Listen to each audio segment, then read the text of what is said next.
देवियों और सज्जनों, जगदीश सोशल मीडिया नेटवर्क में आप सभी का दिल से स्वागत। प्रतिदिन के अनुसार प्रस्तुत करते हैं स्वामी वासुदेवानंद जी सरस्वती इनके अमृतमय वाणी द्वारा विष्णु सहस्त्र नाम प्रवचन। प्रथम नमन आपको। जय गुरुदेव। श्री विष्णु सहस्त्रनाम ज्ञान यज्ञ प्रवचन क्रमांक 436, श्लोक क्रमांक 58 और नाम क्रमांक 420। जय महाकाल। आज 24 जुलाई 2021 है और आज से अपना महामृत्युंजय महायज्ञ 201 दिन शेष है। जय महामृत्युंजय महायज्ञ। ओम त्र्यंबकं यजामहे सुगंधिं पुष्टिवर्धनम् उर्वारुकमिव बन्धनान् मृत्योर्मुक्षीयमामृतात्। सदाशिवसमारम्भान् शङ्कराचार्यमध्यमाम् अस्मदाचार्यपर्यन्तां वन्दे गुरुपरम्पराम्। नमः चिन्मयदेवाय तेजोमयाय धीमहि सुबोधानन्दरूपाय नमः पुरुषोत्तमाय च। शान्ताकारं भुजगशयनं पद्मनाभं सुरेशं विश्वाधारं गगनसदृशं मेघवर्णं शुभांगं लक्ष्मीकान्तं कमलनयनं योगिभिर्ध्यानगम्यं वन्दे विष्णुं भवभयहरं सर्वलोकैकनाथं।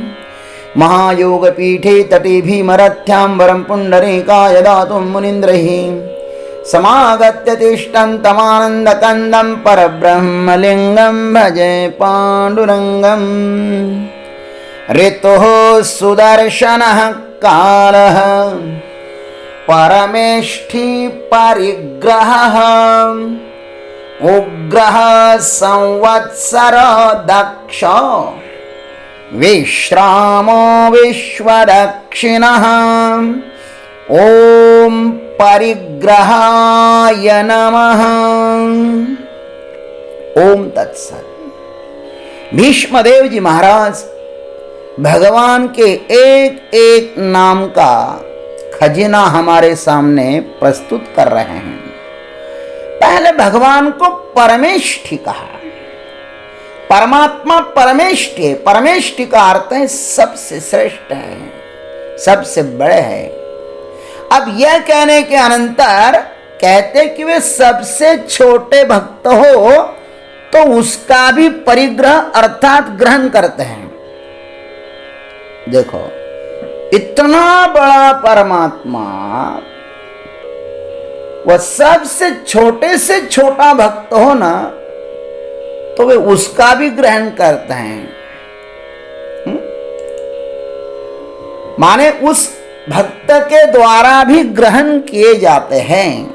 यह परिग्रह नाम से कहते हैं। परिग्रह का अर्थ है शरणार्थियों के द्वारा सब ओर से ग्रहण किए जाने वाले। आइए इस पर हम लोग सदगुरु के आशीर्वाद से चिंतन करते हैं।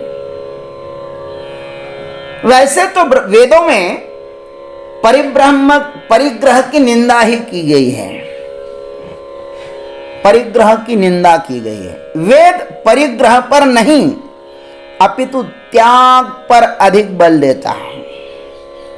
लेकिन यहां पर परिग्रह यह परमात्मा का नाम कहा गया है, अतः इसमें भी रहस्य छिपा हुआ है। हमारे भाष्यकार इस परिग्रह नाम के 3 अर्थ करते हैं। परिग्रह का प्रथम अर्थ करते हैं वे शरणार्थिभिः परितो गृह्यते सर्वगतत्वात् इति परिग्रहः। सर्वगत होने के कारण शरणार्थियों के द्वारा सब ओर से ग्रहण किए जाते हैं। परमात्मा देश काल और वस्तु परिच्छिन्न न होने के कारण सर्वत्र व्यापक है। जैसे गुड़ में मधुरता सर्वत्र व्यापक होती है, अलंकारों में स्वर्ण सर्वत्र व्यापक रहता है, वैसे ही परमात्मा सर्वत्र व्याप्त है। जो कुछ हम देखते हैं, स्पर्श करते हैं, वह सब परमात्मा ही तो है। जो शरणागत भक्तजन होते हैं ना, वे जो कुछ भी देखते हैं उसमें उनको अपने इष्ट परमात्मा की ही तो छवि दिखाई देती है ना। सब में परमात्मा को ग्रहण करना, यह भी एक परिग्रह का अर्थ है। नास्तिक शिशुपाल आदि को तो प्रत्यक्ष भगवान भी समक्ष खड़े हो तो भी उन्हें भगवान नहीं दिखाई देते हैं महाराज। उनको भगवान में भगवान नहीं दिखाई देते। लेकिन परमात्मा को ग्रहण करना, सब में परमात्मा को ग्रहण करना, यह भी एक परिग्रह का अर्थ है। भक्त ही भगवान को ग्रहण कर सकता है। अब दूसरा अर्थ करते हैं, वा परितो ज्ञायते इति परिग्रह, अथवा सब ओर से ग्रहण किए जाते हैं ना, इसलिए उनको परिग्रह कहते हैं। इस विराट संसार में परमात्मा भी और माया भी लबालब भरी हुई है। इसमें से क्या ग्रहण करना चाहिए, इसका विवेक साधक के पास होना चाहिए। संसार समुद्र में विष भी भरा हुआ है और अमृत भी।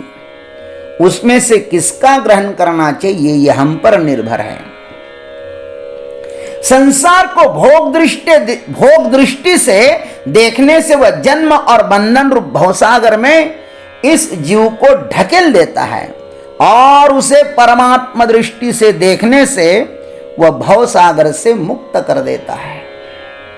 भोगने के लिए संसार में कुछ भी नहीं है।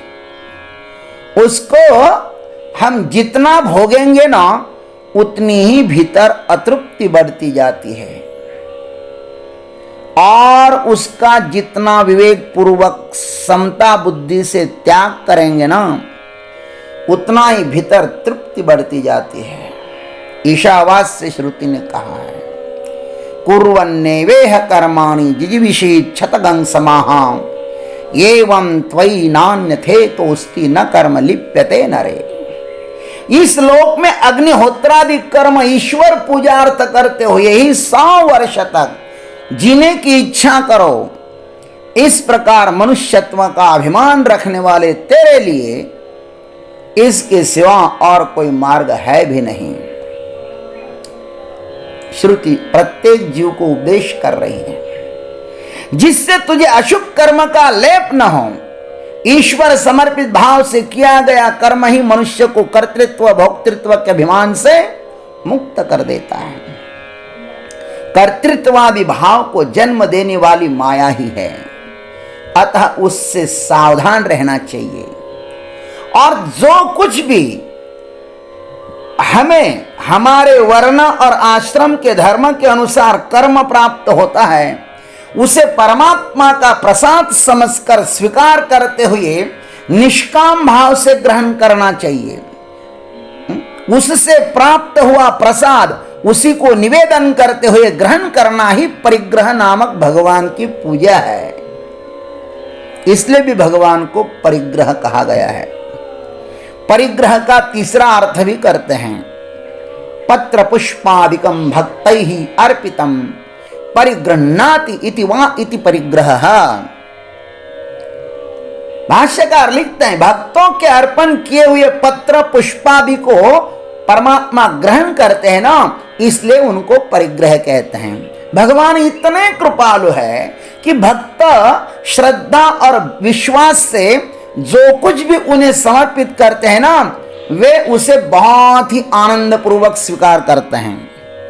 भगवान न वस्तु को देखते हैं और न व्यक्ति को। उस वस्तु के पीछे उस व्यक्ति का जो भाव होता है ना, परमात्मा उसे देखते हैं। भगवान श्री राम जी ने शबरी देवी को कहा कि हे मां, मैं मेरे भक्त में 10 चीजें नहीं देखता। कितनी चीजें? 10 चीजें। कौन कौन सी? जाति पाति कुल धर्म बढ़ाई, धन बल पारे जान गुण चतुराई, भगति हीन नर सोहै कैसा, बिनु बारिद बिनु जल बारिद देखी अतई सांग। चतुराई चूल्हे पड़ी धिक पड़ो आचार। तुलसीदास हरि भक्ति बिना चारो वर्ण चमार। देखो भगवान कहते मैं जात पात कुल धर्म बड़ाई धान बाल परिजन गुण चतुराई ये कुछ भी नहीं देखता। मैं तो देखता हूं कि उनके भीतर भक्ति कैसी है। और भक्ति ना हो उनके हृदय में तो उनका जीवन वैसे ही है जैसे बिना जल का बादल होता है। और एक जगह उन्होंने ऐसे कहा, चतुराई चूल्हे पड़ी धिक परो आचार। धिक्कार है तुम्हारे चतुराई पर, धिक्कार है तुम्हारे आचार पर, यदि तुम्हारे भीतर हरिभक्ति न हो तो। तुलसीदास हरि भक्ति बिना चारो वर्ण चमार। चमड़े में रमन करता है ना जो, उसको चमार कहते हैं। भगवान की भक्ति ही तुम्हारे भीतर न हो तो फिर क्या जीवन। खैर, और हमारे शास्त्रों में यहां तक कहा, व्याधस्याचरणं ध्रुवस्य च वयोः विद्या गजेन्द्रस्य का। जाति का जाति विदुरस्य यादव पते उग्रस्य किं पौरुषम्। कुब्जाया कमनीय रूपमधिकं किं तत्सुदाम्नो धनम्। भक्त्या तुष्यति केवलं न च गुणैः भक्ति प्रियो माधव। और नारद जी महाराज कहते हैं, नास्ति तेषु जाति विद्या रूप कुल क्रियादि भेद। देखो व्याधस्याचरणम, वो व्याध का क्या आचरण था। उस ध्रुव का कौन सी उम्र थी महाराज। गजेंद्र के पास कौन सी विद्या थी, विदुर की कौन सी जाति थी, उग्रसेन महाराज का कौन सा बड़ा पुरुषार्थ था, कुब्जा कौन सी कमनीय रूप वाली थी, कौन सी रूपवान थी, सुदामा के पास क्या धन था। बस भगवान तो केवल भक्ति से ही संतुष्ट होते हैं। भक्ति प्रियो माधव। भगवान को क्या प्रिय है, भक्ति प्रिय है। और नारद जी महाराज कहते हैं, भगवान अपने भक्तों में जाति विद्या रूप कुल धन उनका कर्म क्या है यह कुछ भी नहीं देखते हैं। श्रुति भी कहती है, भक्तिरेव एनम नयति भक्तिरेव एनम दर्शयति भक्तिरेव एनम गमयति भक्तिवशः पुरुषः भक्तिरेव भूयसी। ऐसा श्रुति ने भी कहा है। भक्ति भगवान के पास ले जाती हैं, दर्शन कराती हैं, ज्ञान देती हैं। भगवान भक्ति के वश में हैं। आप कोई भी हो, कैसे भी हो, कहां भी हो, भगवान को उससे कुछ भी लेना देना नहीं है। वे केवल भक्ति ही देखते हैं, वे भक्ति के वश में हैं। नारद जी कहते हैं भगवान भागवत महात्म्य में, हे भक्ति देवी त्वं तु भक्ति प्रिया तस्य सततं प्राणतोऽधिकाः त्वया हुतस्तु भगवान याति नीच गृहेष्वपि। क्या सुंदर बात बताइए। तुम तो भक्ति प्रिया तस्य, हे भक्ति आप तो भगवान के बहुत प्रिया हो। प्राण से भी अधिक भगवान तुम पर प्रेम करते हैं। और तुम जहां पे होते हो ना, वो नीच घर भी क्यों ना हो, भगवान वहां पर दौड़ करके आते हैं। भगवान अपने भक्तों के पास ऊपर से नीचे दौड़ कर आते हैं। वे परमेष्टि से परिग्रह बन जाते हैं। महाराज हमारे पास जो कुछ भी है वह उसका ही तो दिया हुआ प्रसाद है। और आज भी इस पर उसकी ही सत्ता है। यह हमारा जादूमय शरीर उसकी ही सत्ता से चल रहा है। हमें केवल यह भाव जगाना है कि हे प्रभु, इस शरीर के द्वारा जो कुछ भी कर्म हो रहा है ना, वह आपके श्री चरणों पर मैं समर्पित करता हूं। अपने कर्मों के द्वारा उसकी पूजा करो। भगवान ने स्वयं कहा है, स्वकर्मणा तमभ्यर्चम सिद्धिम विन्दति मानवः। उस परमात्मा की अपने स्वकर्मों के द्वारा पूजा करके मनुष्य परम सिद्धि को प्राप्त हो जाता है।